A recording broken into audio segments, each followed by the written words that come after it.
Class 10 आपकी जो new NCERT आई है रैशनलाइज करने के बाद, ठीक है, कुछ अच्छे आपकी एक्सरसाइज वहाँ पे रिमूव हो गई है, कुछ बढ़िया न्यूमेरिकल्स आपके रिमूव हो गए हैं, चैप्टर भी आपके हट गए हैं।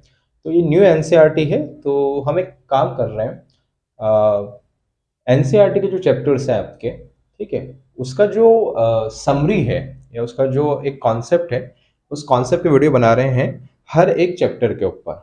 ठीक है, अभी तो जस्ट मई का महीना है, हमने स्टार्ट करा है, तो हमने फर्स्ट चैप्टर आपका पॉलिनोमियल उठाया है। पहले जो ओल्ड एनसीईआरटी थी उसमें पॉलिनोमियल के काफ़ी एक्सरसाइज थे, आई थिंक ना 2.4 तक जाती थी। इस बार सिर्फ 2 एक्सरसाइज है, तो आपके लिए बर्डन काफ़ी कम हो गया है। तो लेकिन मोटा-मोटा ये सिर्फ एक छोटा-सा चैप्टर है, और चाहे सीबीएसई का पेपर हो, चाहे किसी अदर स्टेट बोर्ड का पेपर हो, अगर आप एनसीईआरटी को फॉलो करते हैं तो 4 टू 5 मार्क्स का ये चैप्टर आता है। अभी भी इसका वेटेज वही रहेगा, वो तो आपको जब सीबीएसई अपना फाइनल वो निकालेगी वेटेज का, तो आपको पता चल जाएगा कितने मार्क्स का ये आने वाला है। ठीक है, फिलहाल प्रीवियस जो पेपर होगा उसमें 4 टू 5 मार्क्स का है। ठीक है, तो इस चैप्टर में मार्क्स अर्न करना काफी ईजी होता है।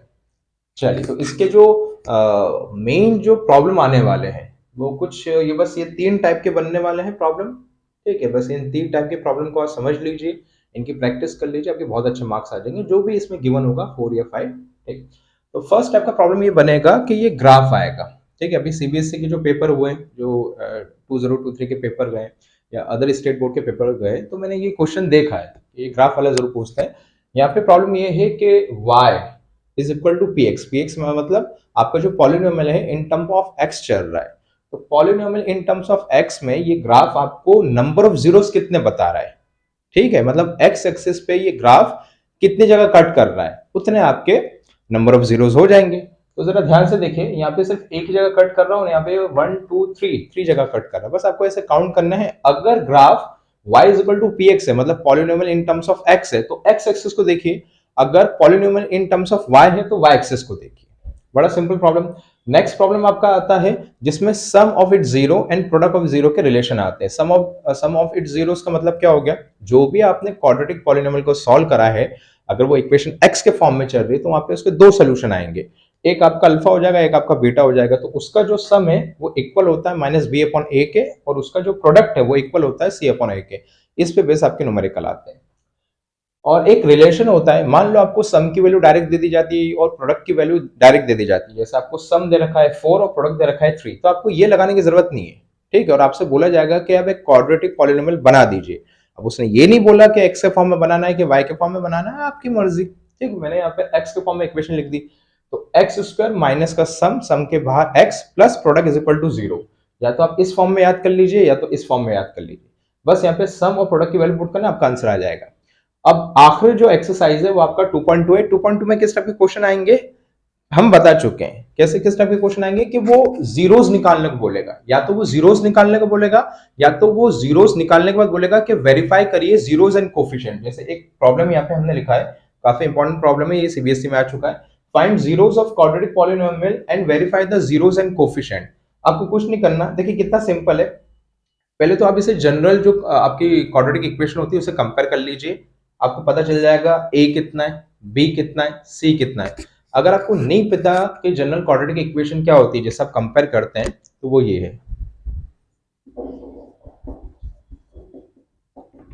जहां पे एक्स स्क्वायर के आगे जो अल्फाबेट है a, उसका मतलब है एक्स स्क्वायर कोफिशिएंट, और जो b है उसका मतलब है एक्स कोफिशिएंट, और c का मतलब है कांस्टेंट नंबर।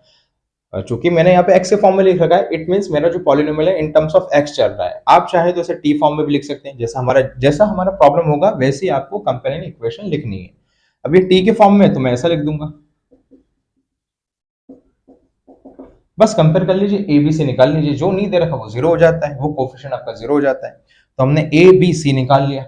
अब ये टी स्क्वायर माइनस 15 है, इसको मैं रिराइट करके ऐसा लिख सकता हूँ, मैं 15 के ऊपर रूट लगा देता हूँ और उसका स्क्वायर कर देता हूँ। हमें पता है कि रूट का स्क्वायर क्या होता है, रूट हट जाता है।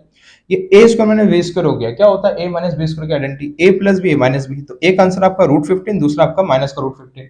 ये आपका अल्फा हो गया, ये आपका बीटा हो गया। ऐसा जरूरी नहीं कि इसको अल्फा मानना है और इसको बीटा मानना है, आपकी मर्जी, आप इसे अल्फा मान लीजिए, इसे बीटा मान लीजिए।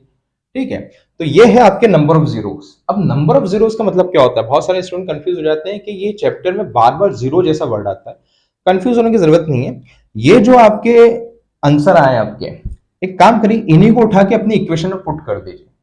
अगर इक्वेशन पुट करने पे पूरी इक्वेशन जीरो हो जाती है, दैट्स वाई इन्हें बोला जाता है नंबर ऑफ जीरोस। ठीक है, तो एक को हमने अल्फा ले लिया, एक को हमने बीटा ले लिया, हमने सम का फॉर्मूला लगाया, देखिए सम का फॉर्मूला यहाँ पे लिखा हुआ है, ये रिलेशन यहाँ पे लगाया, left hand side right hand side हमारी इक्वल आ गई, प्रोडक्ट का रिलेशन लगाया, left hand side right hand side हमारी इक्वल आ गई।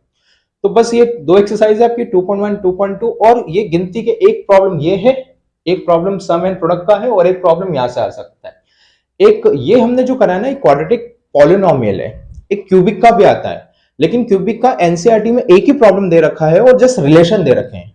ठीक है, एक रिलेशन वो भी आप देख लीजिए ना, लेकिन 98% चांस है, चाहे सीबीएसई हो चाहे अदर स्टेट बोर्ड हो, यहां से प्रॉब्लम आएगा।